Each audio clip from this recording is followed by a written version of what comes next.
The first rule of owning a high-end automotive workshop is simple. If a Rolls-Royce appears in your building and nobody knows how it got there, something is very wrong. The smell of motor oil and fresh paint hit me the second I stepped through the side entrance that morning. Hydraulic lifts stood silent beneath rows of shop lights. Chrome reflected across polished concrete floors. Outside, the Texas sun was barely rising above the industrial park, turning the windows gold. Everything looked normal until I saw the car. It sat in the center service bay like it owned the place. A white Rolls-Royce Phantom. Perfect paint. Custom wheels. Not a speck of dust anywhere on it. For a moment, I just stood there staring. We worked on rare cars all the time. Ferraris, Bentleys, Aston Martins, even the occasional McLaren. But every vehicle inside my $2 million workshop had paperwork attached to it. Every vehicle had an owner. Every vehicle had a reason for being there.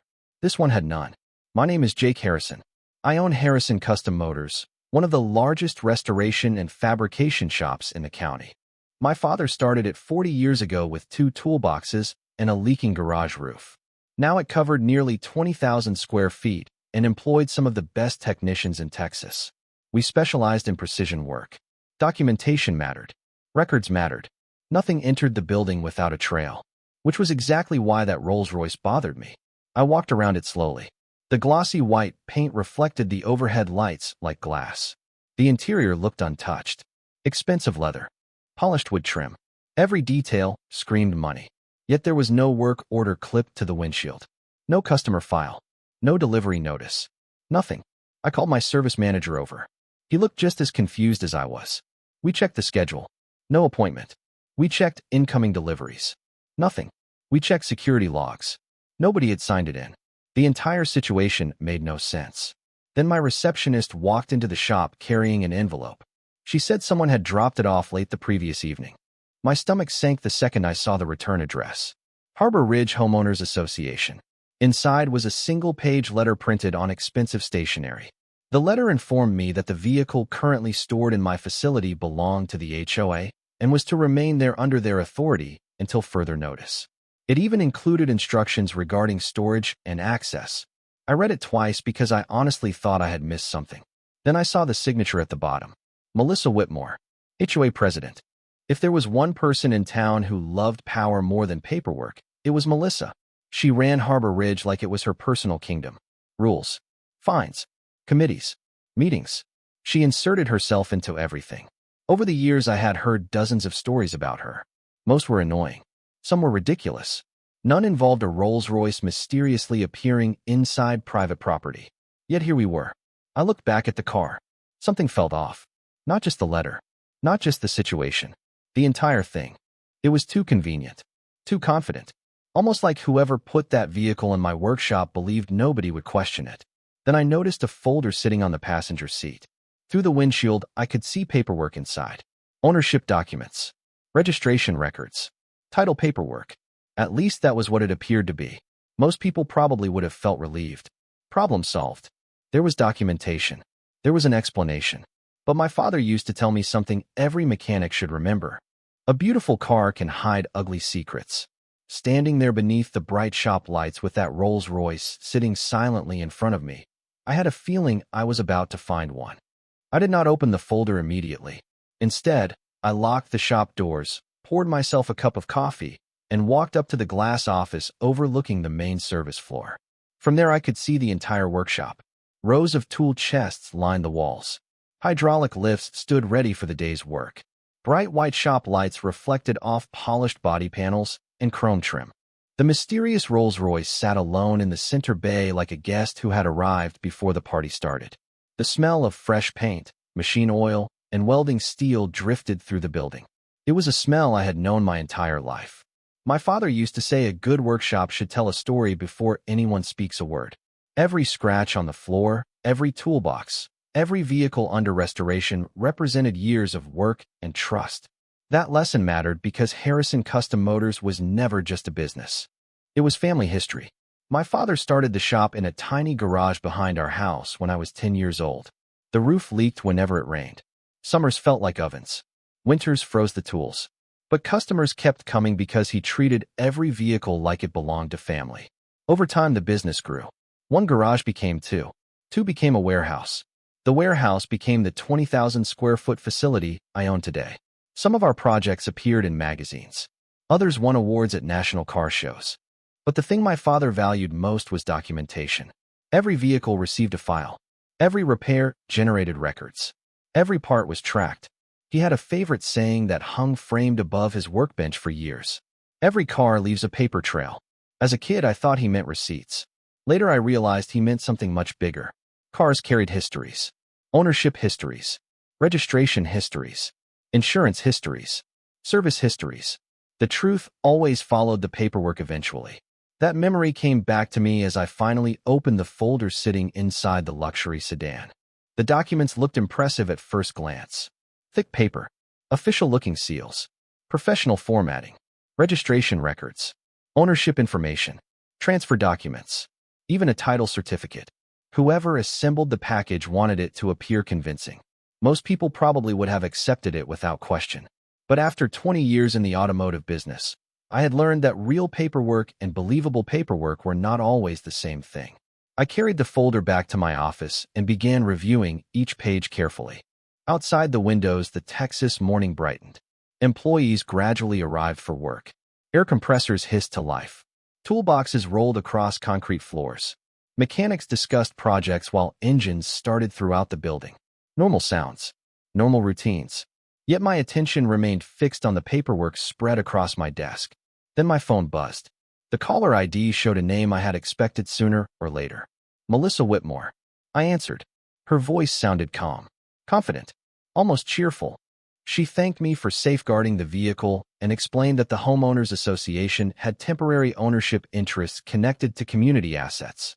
The explanation made almost no sense, but she delivered it with the certainty of someone accustomed to being believed. Before ending the call, she reminded me that all necessary documentation had already been provided. Then she hung up. I looked back down at the stack of papers. Something about the conversation bothered me, not because of what she said, because of how quickly she assumed the discussion was over. Most people answer questions when challenged. Melissa seemed convinced nobody would ask any. Through the office glass, I could see the Rolls-Royce shining beneath the shop lights. Expensive, elegant, impressive, and somehow completely out of place. The strange feeling I had that morning only grew stronger. Because if my father taught me anything, it was that paperwork never lies for long. By the end of that week, I understood something important about Melissa Whitmore. She did not rely on facts. She relied on confidence. The workshop stayed busy as usual. Engines rumbled on test stands. Air tools echoed across the service bays. Sparks flashed briefly from fabrication stations before disappearing beneath welding shields. Customers came and went carrying project folders and parts catalogs. Yet every time I looked through the glass walls of my office, that luxury sedan sitting in the center bay pulled my attention back. It had become the most expensive, unanswered question in the building. The strange part was how comfortable Melissa seemed with the situation. Most people would have called repeatedly. They would have asked for updates, inspections, storage agreements, something. Melissa did none of that. Instead, she acted as though ownership had already been settled. 2 days after our phone conversation, she arrived at the workshop in person. I saw her through the front office windows before she even stepped inside. Perfectly styled blonde hair, designer sunglasses, crisp white jacket despite the Texas heat. She walked through the entrance with the confidence of someone entering a building she believed belonged to her. The smell of fresh paint drifted from a nearby restoration project as she crossed the showroom floor. Employees glanced up from their workstations. Everyone in town knew who she was. Melissa had spent years building influence throughout Harbor Ridge. Homeowners listened when she spoke. Vendors cooperated when she called. Contractors learned quickly that arguing with her usually created more problems than it solved. She stopped beside the sedan and smiled. For several seconds, she simply admired her reflection in the polished paint. Then she looked toward my office. I met her downstairs a moment later. She greeted me like an old friend. Not once did she ask whether I had verified the paperwork. Not once did she ask whether there were questions regarding ownership. Instead, she immediately started talking about future plans, community transportation initiatives, HOA assets, special events, public appearances. The conversation sounded less like a legal discussion and more like a campaign speech. As she talked, I watched her carefully. Certain people reveal more through what they assume than through what they say. Melissa assumed everyone accepted her authority. She assumed nobody would challenge her version of events. Most importantly, she assumed the paperwork inside that folder ended every conversation before it began. Before leaving, she handed me additional documents: insurance summaries, authorization forms, internal HOA records. The stack grew thicker. So did my curiosity. After she left, I returned to my office and reviewed every page. Outside, afternoon sunlight reflected off the workshop windows. Mechanics rolled tool carts between service bays.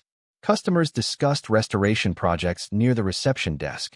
Everything felt normal except the growing collection of documents on my desk. The more I read, the more a pattern emerged. Every piece of paper pointed back to Melissa. Every authorization carried her approval. Every explanation relied on her authority.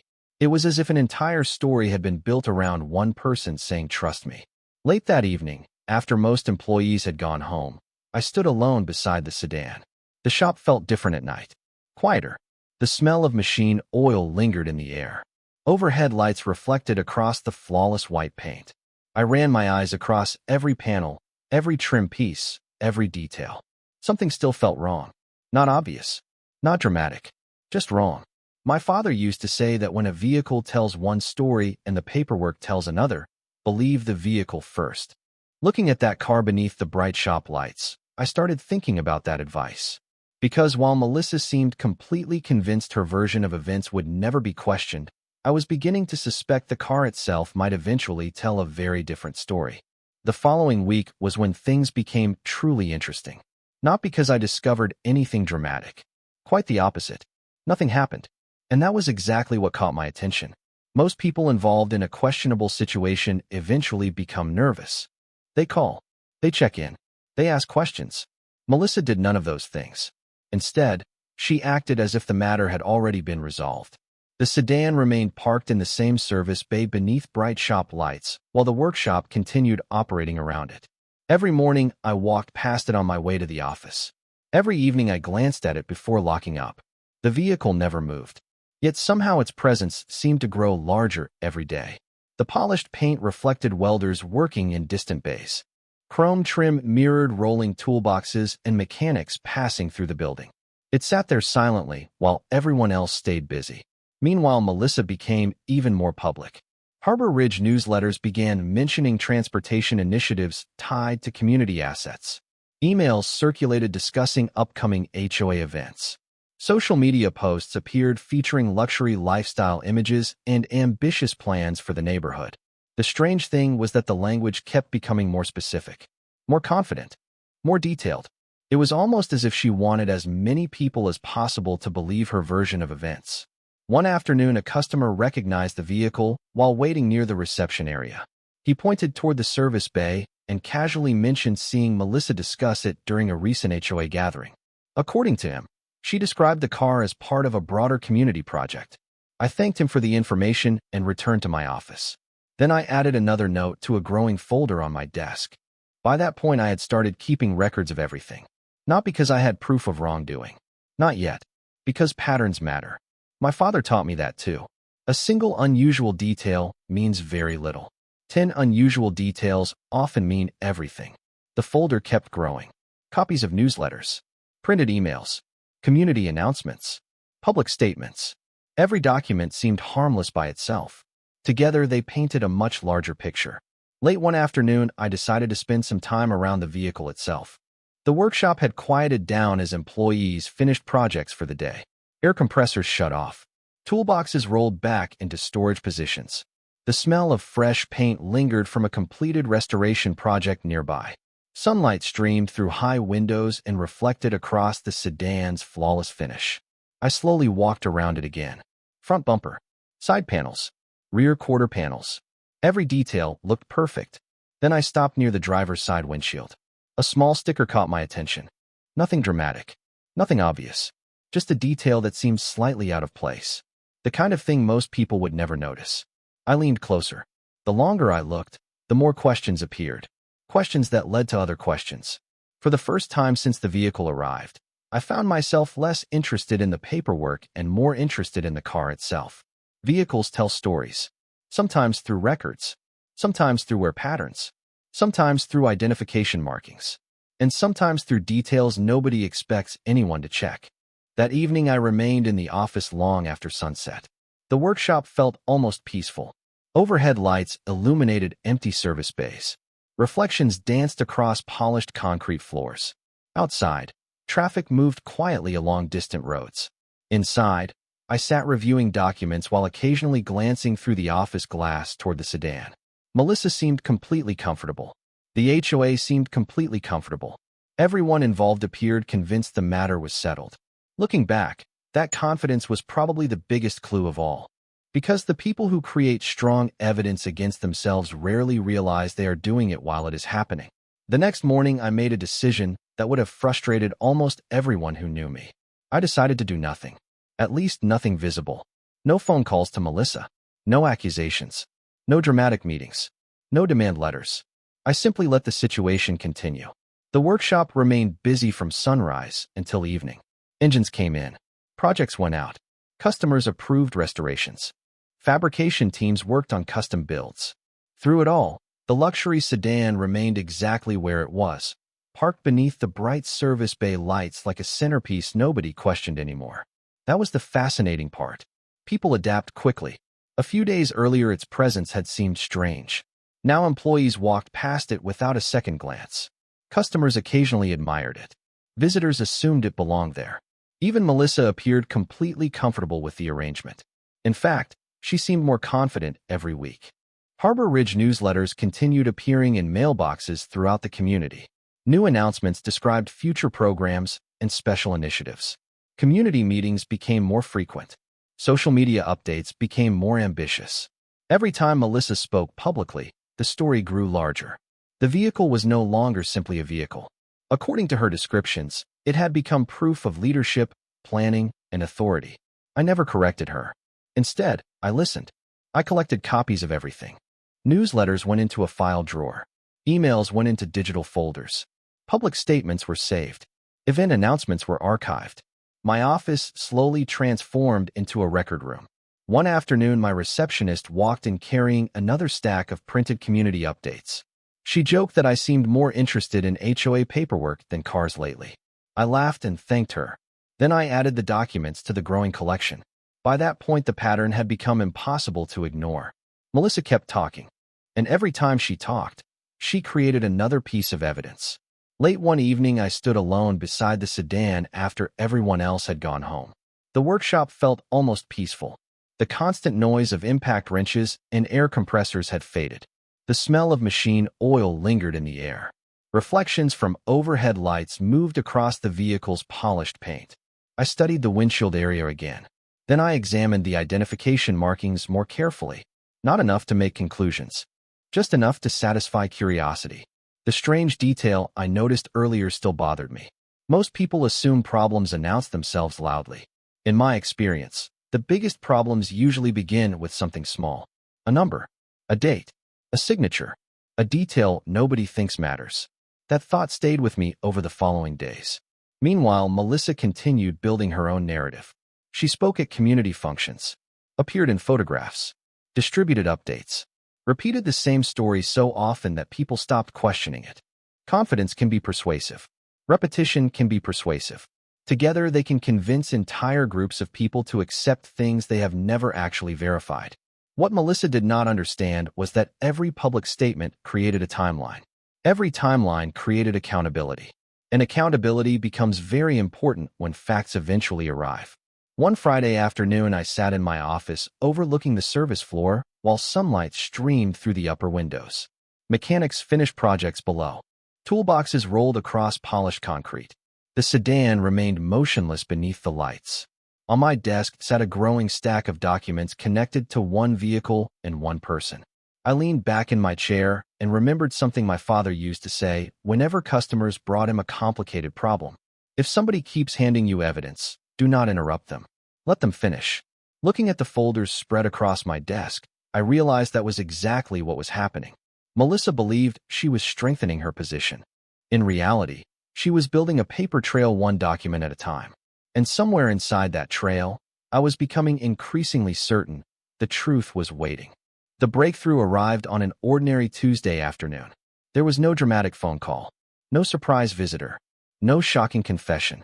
It came from a number, just one number. The workshop was running at full speed that day. Air compressors hummed. Impact wrenches echoed across the service floor. Mechanics moved between lifts carrying parts and diagnostic equipment. Sunlight streamed through the upper windows, reflecting across polished paint and chrome surfaces. I was reviewing paperwork in my office when my eyes drifted back toward the sedan sitting quietly in the center bay. For weeks I had been studying documents, reading statements, collecting records. Yet something kept pulling my attention back to the vehicle itself.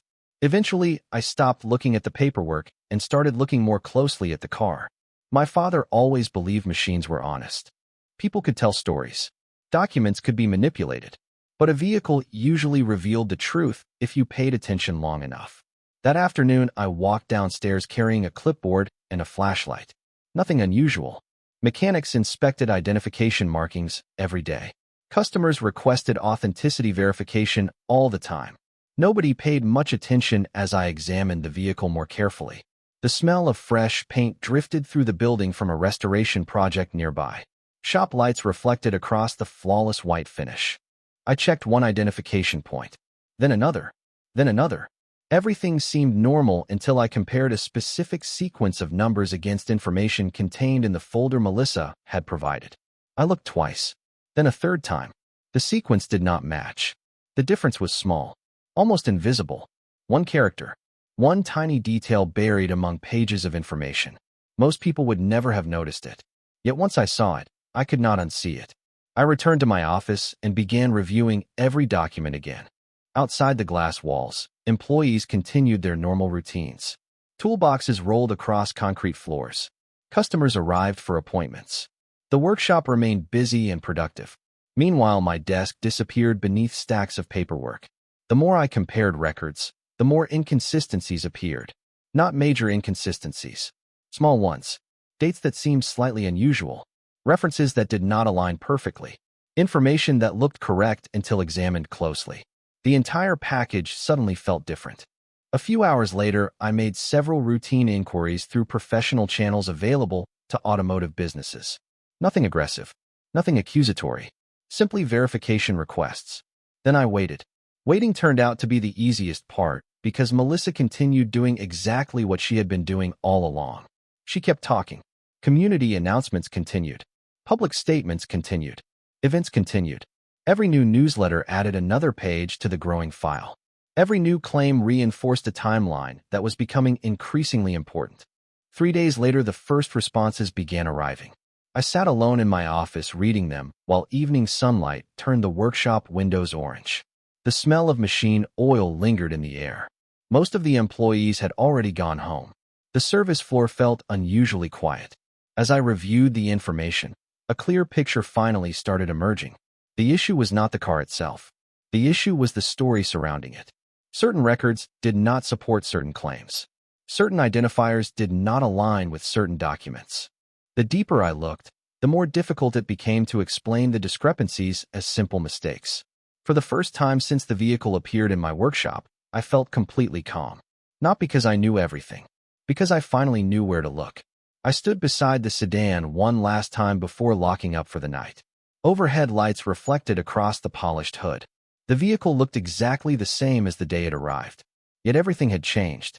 Melissa believed the paperwork proved her story. What she did not realize was that one small detail hidden inside that paperwork had started unraveling the entire thing. Once the inconsistencies started appearing, the story changed completely. Up until that point, I had been gathering information. Now I was building a timeline. The workshop continued operating as usual, but my attention shifted from the vehicle itself to the growing collection of records surrounding it. Every morning began the same way. I unlocked the building. The smell of machine oil and fresh coffee filled the air. Mechanics arrived carrying tool bags and breakfast sandwiches. Air compressors came alive. Shop lights illuminated rows of vehicles waiting for service. And sitting in the center bay, polished and silent, remained the luxury sedan that had somehow connected an HOA president, a stack of questionable paperwork, and a series of increasingly difficult questions. What surprised me most was that Melissa never slowed down. If anything, she became even more visible. Harbor Ridge community updates arrived almost weekly. New announcements described future initiatives. Public meetings expanded. Committee discussions multiplied. Every appearance generated more documents. Every document generated more records. Every record strengthened the timeline sitting inside the filing cabinet in my office. I never challenged her publicly. I never accused her of anything. I simply listened and organized information. One afternoon, I met with an attorney I had worked with on business matters for years. His office overlooked downtown, far from the noise of the workshop. I carried several folders with me. Ownership records, registration information, public statements, community newsletters, verification responses. He spent nearly an hour reviewing everything without interruption. Occasionally, he made notes. Occasionally, he asked questions. Most of the meeting passed in silence. Finally, he leaned back in his chair and smiled. It was not the smile of someone who had found a problem. It was the smile of someone who had found a pattern. That distinction mattered. Individual mistakes can be explained. Patterns are much harder to explain. He pointed to several timelines we had assembled from public records and community communications. Then he pointed to the documentation surrounding the vehicle. The same conclusion appeared again and again. Certain claims depended entirely on paperwork that no longer seemed reliable. More importantly, Melissa had repeated those claims publicly so many times that the record had become impossible to ignore. As I left the meeting, I felt something I had not felt since this entire situation began. Confidence. Not because we had reached a conclusion, because the facts were finally starting to align. Back at the workshop, the file continued growing. Emails were added. Event announcements were added. Public statements were added. Every new document fit neatly into an increasingly complete picture. Meanwhile, Melissa remained completely unaware of how much information she was helping create. She attended HOA events, spoke at community gatherings, distributed updates, posed for photographs. Every appearance reinforced the same narrative. The irony was almost unbelievable. The more she tried to prove authority, the more evidence accumulated around the questions we were already examining. Late one evening, I sat alone in my office reviewing the latest additions to the file. Outside the glass walls, the workshop was quiet. Toolboxes sat closed. Vehicle lifts stood empty. Reflections from overhead lights stretched across polished concrete floors. The sedan remained parked exactly where it had been for weeks. I looked from the vehicle to the folders covering my desk, and suddenly remembered my father's old sign hanging above his workbench. Every car leaves a paper trail. As a kid, I thought it was advice for mechanics. Sitting there that night, I realized it was advice for life. Because the vehicle itself was no longer the biggest issue. The real story was the trail left behind by everyone who claimed to control it. And that trail was becoming impossible to ignore. The day everything finally came together started with a community event. Harbor Ridge had been promoting it for weeks.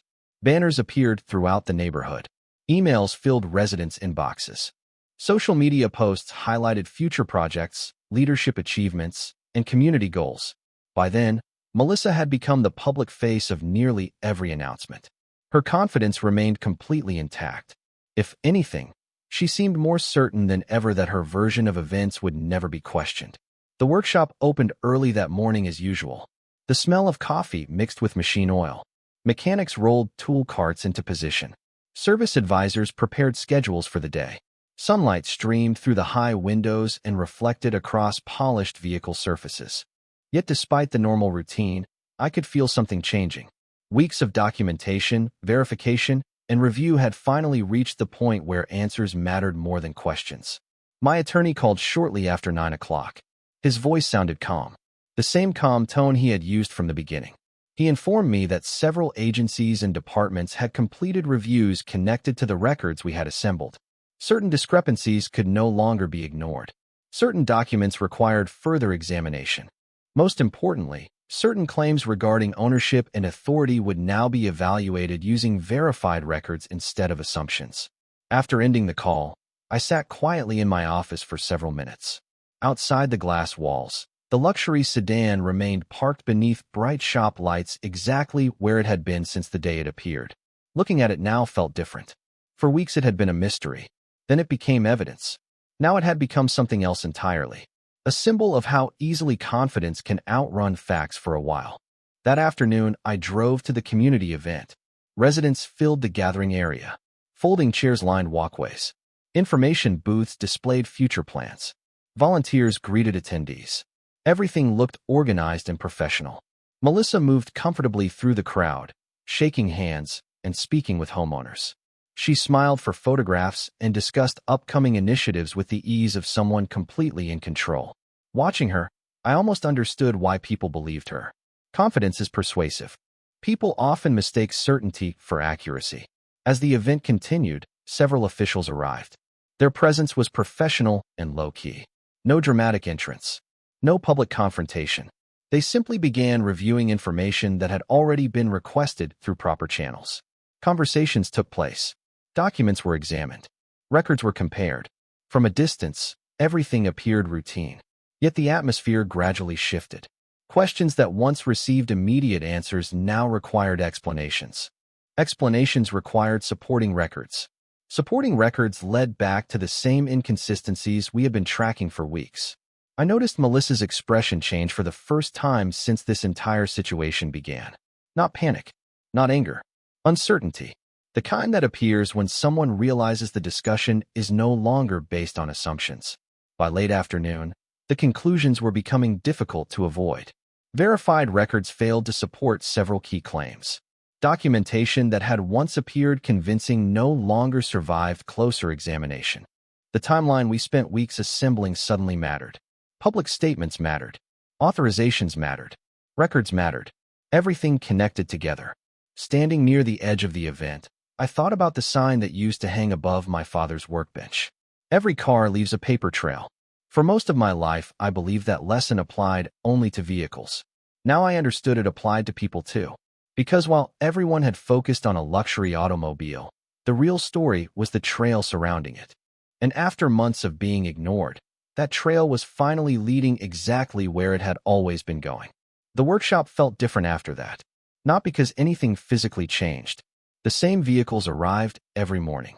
The same technicians filled the service bays. The same smell of machine oil, fresh paint, and welding steel drifted through the building. Yet the atmosphere was lighter somehow. The uncertainty that had followed that luxury sedan into my workshop was finally gone. The answers had arrived. And once answers arrive, stories tend to end quickly. Over the following weeks, the review process continued through proper channels. Documentation was examined. Records were compared. Statements were evaluated against verified information. The conclusions became increasingly difficult to dispute. Claims that once sounded convincing did not survive scrutiny. Records that appeared official at first glance failed when matched against legitimate sources.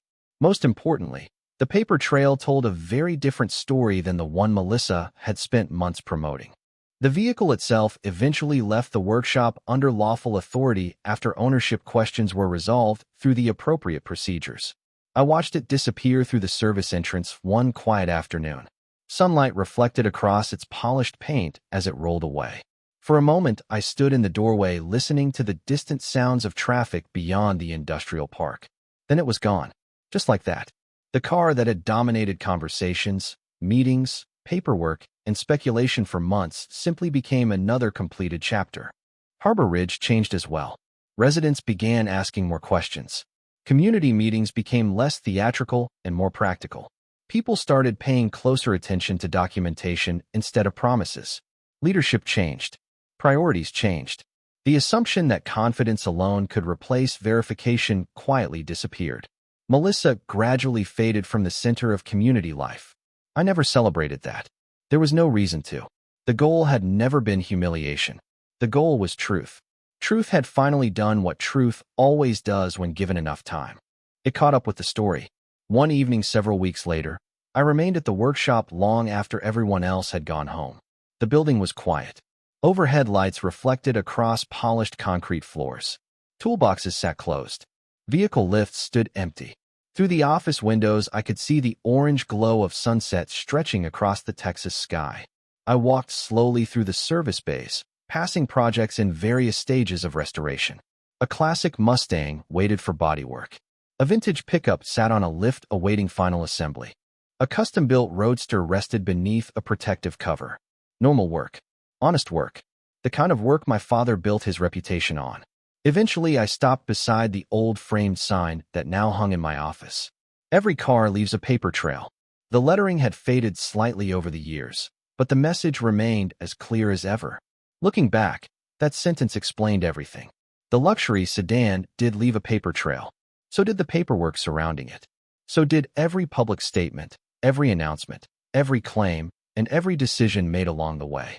In the end, nobody lost because of a vehicle. Nobody lost because of a technical detail hidden inside a document. The outcome happened because facts are patient. Facts do not argue. They do not chase people. They simply wait. And eventually, if enough records exist, they tell their story. Standing there in the quiet workshop my father built, I finally understood why he valued documentation so much. Not because paperwork prevents problems, because paperwork reveals them. The luxury sedan arrived looking like proof of authority. It left as proof of something entirely different. And as the last light of sunset faded beyond the windows, the workshop settled back into exactly what it had always been. A place where machines told the truth, and where every trail eventually led to the facts.